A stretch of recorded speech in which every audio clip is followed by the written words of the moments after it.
नमस्कार, ये है mahindraguru.com the Brahmastra for success और आप देख रहे हैं current affairs express running daily on mahindraguru.com। खबर मतलब करंट अफेयर्स एक्सप्रेस। आइए देखते हैं, और उससे पहले आप हमारे YouTube चैनल को सब्सक्राइब करें ताकि जितने भी हमारे वीडियो, चाहे वो क्लोज टेस्ट का वीडियो जो करीब 1 लाख हो चुका है या फिर जो डिफरेंट वीडियोज है, उन्हें आप अलर्ट्स के रूप में अपने ईमेल पर पा सकें। आप फॉलो कर सकते हैं इंस्टाग्राम पर, ट्वीट कर सकते हैं ट्विटर पर, और हमारे फेसबुक पेज को लाइक कर सकते हैं जिसमें करीब 6 लाख लोगों ने लाइक कर दिया होगा, तो कंटेंट बढ़िया ही होगा सर। आइए देखते हैं आज की पहली सुर्खी। विश्व स्वास्थ्य संगठन ने श्रीलंका को मलेरिया मुक्त घोषित करते हुए इसे जन स्वास्थ्य के क्षेत्र में असाधारण उपलब्धि बताई।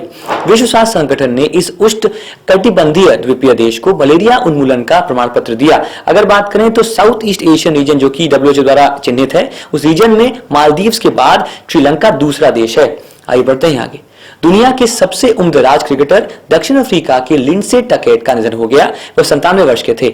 अब दुनिया के सबसे उम्रदराज क्रिकेटर दक्षिण अफ्रीका के ही ऑलराउंडर जॉनी वॉटकिंस बन गए हैं, जो 93 वर्ष के हैं। बढ़ते हैं आगे।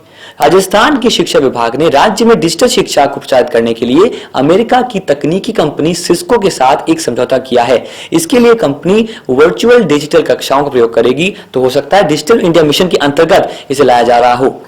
अगली सुर्खी, एक और बड़ी खबर। इसरो 8 सितंबर को चेन्नई से करीब 110 किलोमीटर दूर श्रीहरिकोटा अंतरिक्ष केंद्र से GSLV F05 का प्रक्षेपण करेगा, जो मौसम उपग्रह इनसैट 3DR को लेकर जाएगा। अगर इस फ्लाइट की बात करें, इस प्रक्षेपण की बात करें, तो इस फ्लाइट के अंतर्गत जो इंजन लगा है वो होगा क्रायोजेनिक अपर स्टेज का। क्रायोजेनिक के बारे में बिल्कुल जो लोग तैयारी करें सिविल सर्विसेज की, वो जान लें, क्योंकि बहुत इंपॉर्टेंट पार्ट है वो इस हेडलाइन का। आइए बढ़ते हैं आगे। विश्व भर से निवेशकों को आकर्षित करने के लिए पर्यटन मंत्रालय द्वारा पहली बार अतुल्य भारत पर्यटन निवेश शिखर सम्मेलन IITIAS का आयोजन किया जाएगा। इस सम्मेलन का आयोजन tourism finance corporation of India TFCI और भारतीय उद्योग परिसंघ CII के सहयोग से किया जा रहा है। आइए बढ़ते हैं आगे। एक महान टेनिस खिलाड़ी सेरेना विलियम्स ने एक और महान टेनिस खिलाड़ी रॉजर फेडरर के रिकॉर्ड को तोड़ा है। उन्होंने जब 308वां अपना ग्रैंड स्लैम जीता, तो ऐसा करने वाले दुनिया की पहली ग्रैंड स्लैम विन्स की, तो मैक्सिमम विन्स जो है वो उनके नाम ही है, जो कि करीब 22 हैं, जिसमें स्टेफी ग्राफ के साथ वो टाई अप पर हैं। और 1968 के बाद जो ओपन एरा शुरू हुआ, उसमें मैक्सिमम भी जो ग्रैंड स्लैम इवेंट्स के विन है वो भी इनके पास हैं। उम्मीद करते हैं कि आने वाले समय में ये देखना रोचक होगा कि दोनों फेडरर और विलियम्स कौन आगे रहता है ग्रैंड स्लैम मैचों की मैच विन्स के मामले में। बढ़ते हैं आगे। उच्चतम न्यायालय की पूर्व न्यायाधीश ज्ञान सुधा मिश्रा को भारत श्री अलंकरण से सम्मानित किया गया। अगली सुर्खी, और ये अच्छी खबर नहीं है सर, फिर भी नवीनतम QS वर्ल्ड यूनिवर्सिटी रैंकिंग 2016-17 के अनुसार विज्ञान संस्थान जो कि है IISc Indian institute of sciences Bengaluru की वैश्विक रैंकिंग 2 स्थान गिरकर 152 हो गई। और बहुत ही एक हैरत की बात भी है कि विश्व के टॉप 150 यूनिवर्सिटीज में कोई भी अब भारतीय संस्थान नहीं है। अगली सुर्खी, भारतीय वुशु टीम ने ताइवान के ताओयुआन में खत्म हुई 6ठी एशियाई चैंपियनशिप में 4 रजत और 5 कांस्य पदक अपने नाम किए। राजस्थान सरकार और जेम्स एजुकेशन के बीच प्रदेश में शिक्षा के क्षेत्र में सुधार के लिए एक MOU पर हस्ताक्षर किए गए। और अब हमारी बारी है सर उन सवालों की। आपने सारी सुर्खियां देख ली, अब उम्मीद करते हैं कि आप इन सवालों को बेहतर तरीके से उत्तर दे पाएंगे। सवाल पहला, हाल ही में विश्व स्वास्थ्य संगठन ने किस देश को मलेरिया मुक्त घोषित करते हुए जन स्वास्थ्य के क्षेत्र में असाधारण उपलब्धि बताई है? बांग्लादेश, भारत, श्रीलंका, भूटान या नेपाल? उत्तर क्या है? काश भारत होता, पर उत्तर है सर श्रीलंका। आइए बढ़ते हैं आगे। दुनिया के सबसे पुराने जीवित क्रिकेटर, देखिए थोड़ा ट्विस्ट कर दिया हमने सवाल था, जो हेडलाइन थी वो थी किनकी मृत्यु हुई। अब जो नए क्रिकेटर हैं वो भी दक्षिण अफ्रीका के हैं, तो यहां जो उत्तर रहेगा कि दुनिया के सबसे पुराने जीवित क्रिकेटर किस देश संबंधित हैं? पहले भी थे और अब भी हैं, जो कि है विकल्प 1 दक्षिण अफ्रीका। अगला सवाल, निम्न में से किस राज्य ने राज्य में डिजिटल शिक्षा को प्रचारित करने के लिए सिस्को के साथ समझौता किया? जब सर हेडलाइंस हम पढ़ते हैं तो लगता है कितना आसान है यार, आराम से कर लूंगा। फिर सवाल की बारी आती है और आते हैं विकल्प 5। जहां विकल्प 1 हो खतरा कम है, विकल्प 5 हो जाए खतरा उतना ही ज्यादा है। असम, उत्तराखंड, बिहार, गुजरात, राजस्थान। उत्तर रहेगा सर विकल्प 5 जो कि है राजस्थान। आइए बढ़ते हैं आगे। उस उपग्रह का क्या नाम है जो इसरो 8 सितंबर को लॉन्च करेगी? INSAT 1DR, INSAT 2DR, 3DR, 4DR या 5DR? अब देखिए हमने जानबूझकर विकल्प 4 में जो डी आर रखा स्मॉल में, तो कई लोग ऐसे होंगे सोचेंगे कि यार डी आर स्मॉल में यही होगा उत्तर, पर सर कभी भी, एंड ये एक रिक्वेस्ट है हमारी कि जनरल अवेयरनेस के अंदर या फिर जीएस के अंदर जब तक आपको नॉलेज नहीं है प्रॉपर तब तक तुक्का गैस ना मारे। उत्तर यहां रहेगा सर विकल्प 3 जो कि है इनसेट 3DR। अगर इसकी बात करें तो ये पहली ऐसी फ्लाइट है जिसमें क्रायोजेनिक अपर स्टेज इंजन लगाया गया है, जो एक नई चीज है जिसके अंदर लिक्विड फ्यूल का इस्तेमाल किया गया है, जो एक तरह से एरोप्लेन या फिर फॉर्मूला 1 कार्स में भी कुछ हद तक किया जाता है। बढ़ते हैं आगे। पर्यटन मंत्रालय के संदर्भ में TFCI का पूर्ण रूप क्या है? ठीक है, फिर से आ गए acronyms. Tourism finance commission of India, tourism finance corporation of India, tourism foreign corporation of India, tourism foreign commission of India, tourism forum corporation of India.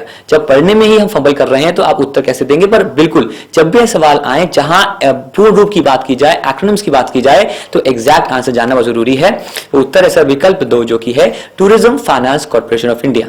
अगला सवाल, टेनिस में सबसे अधिक ग्रैंड स्लैम मैच जीतने, मैं ग्रैंड स्लैम बात नहीं कर रहा, ग्रैंड स्लैम मैच जीतने की बात कर रहा हूं, रिकॉर्ड किसके नाम है फिलहाल आज के समय? Novak Djokovic, Rafael Nadal, Roger Federer, Serena Williams, Maria Sharapova. उत्तर आप सबको पता होगा विकल्प 4 जो कि सेरेना विलियम्स। हो सकता है आने वाले यूएस ओपन के मैचेस में फेडरर जो है, जो आगे खेलेंगे भी और ग्रैंड स्लैम्स, वह उनसे आगे निकल जाएं। सवाल यहां एक और मेरा आपसे है, कितने मैचेस जीत चुकी हैं सेरेना विलियम्स ग्रैंड स्लैम में? 308। अगला सवाल, इस वर्ष माफ कीजिएगा, इस वर्ष भारत श्री अलंकरण से किसे सम्मानित किया गया है? ज्ञान सुधा मिश्रा, दिग्विजय शर्मा, सुधाकर राय, सुरेंद्र नाथ या विनोदा भावे। उत्तर है सर विकल्प 1 जो कि है ज्ञान सुधा मिश्रा।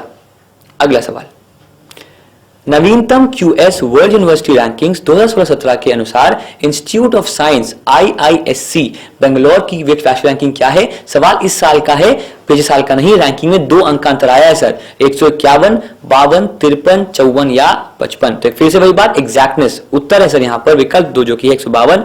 और सवाल अगर यहाँ ये बना कि कितने भारतीय संस्थान इस रैंकिंग में टॉप 150 में है, तो एक भी संस्थान इस रैंकिंग में टॉप में नहीं है। सोचने की बात है कि काश IITs भी इस रैंकिंग में आए, कुछ करना पड़ेगा सर।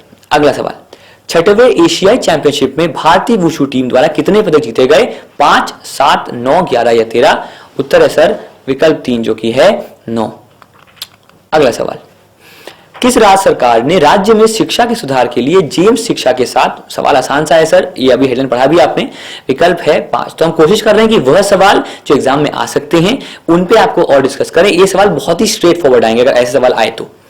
अब बारी है हमारे आंसर्स की पिछले बार की। किसान कार्ड सेकेंड आंसर जो है, it is derived from the combat style of this animal, bull thrust downwards with its horns.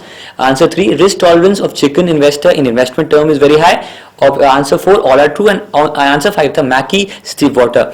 बहुत ही एक कठिन क्विज था पिछली बार का। और ये रहे हमारे टॉप 10 विनर्स, कामरान अहमद खान, नमित दहरैया, पुखराज प्रजापत, इति सिन्हा, शादुल मलिक, वरुण श्री, स्मृति पांडे, नुपुर त्रिपाठी, ज्योति झा और तरन्नुम सैफी। एक सरप्राइज आप सबके लिए, इनमें से आने वाले जो वीडियो में जब एक सवाल पूछने वाले हैं आपसे, उनके जो आंसर्स देंगे, जो टॉप 3 विनर्स होंगे, उनकी प्रोफाइल पिक और उनका नाम हम अपने फेसबुक पेज पर ब्रॉडकास्ट करेंगे। आप सब जानते हैं करीब 6 लाख हमारे फेसबुक लाइक्स हैं, तो अगर आपका नाम हिट करेगा तो कितने लोग आपको जानेंगे। मैं ये नहीं कहता कि जरूरी है, पर अगर आप आंसर्स देते हैं तो आपको एक प्लेटफॉर्म मिलना चाहिए कि हाँ ये एक ऐसा एस्पायरेंट है जो लगातार हमें आंसर्स दे रहा है। साथ ही हम एक और चीज शुरू कर रहे हैं, वो है एक पूरे वीक में सबसे अधिक सही आंसर किसने दिए। तो वो 2 चैलेंजेस हैं जो हम आपके सामने पेश कर रहे हैं। उसके लिए कुछ नहीं करना है, यह जो अब क्विज आने वाला है इसके आंसर आपको देने हैं, और उसके जो उत्तर आप सही देते हैं और सही समय पर देते हैं। हमारे जो डायरेक्टर ने कहा भी कि सर जैसे आप एक क्विज होता है पब्लिश, वैसे ही आंसर्स आने लगते हैं, तो सर कंपटीशन बहुत तगड़ा है, आपको आगे निकलना है। चलिए देखते हैं सवाल पहला। संक्षिप्त नाम RLV-TD में D क्या दर्शाता है? Division, drag, dielectric, demonstrator या डायरेक्शनल। प्रश्न 2,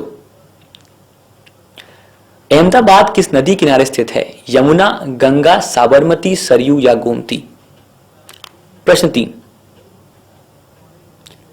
श्री नरेंद्र सिंह तोमर एक कैबिनेट मंत्री हैं, इनमें से किस मंत्रालय के? खान और स्टील्स, जनजातीय मामलों, नागरिक उड्डयन, रसायन और उर्वरक, इनमें से कोई नहीं। प्रश्न 4, आज थोड़ा सरल सा क्विज है। वर्तमान में असम के मुख्यमंत्री कौन है? तरुण गोगोई, केशव चंद्र गोगोई, भूमिधर बर्मन, सर्वानंद या सर्बानंद सोनोवाल या जे जयललिता। विकल्प पास तो नहीं होगा सर, ये तो पता होना चाहिए आपको। और प्रश्न 5, मोजाम्बिक की राजधानी क्या है? मर्ती, कांगो, ज़ैरे, बकाकी, मापुटो। इसी के साथ आज की सुर्खियां समाप्त होती हैं। सुर्खियां, सवाल और हमारे क्विज समाप्त होते हैं। उम्मीद करते हैं कि इनके आंसर्स आप दें और जो हमने एक नया चैलेंज दिया है उसको आप एक्सेप्ट करेंगे। इसी के साथ आपसे विदा लेते हैं। आपकी सफलता में ही हमारी सफलता है। धन्यवाद।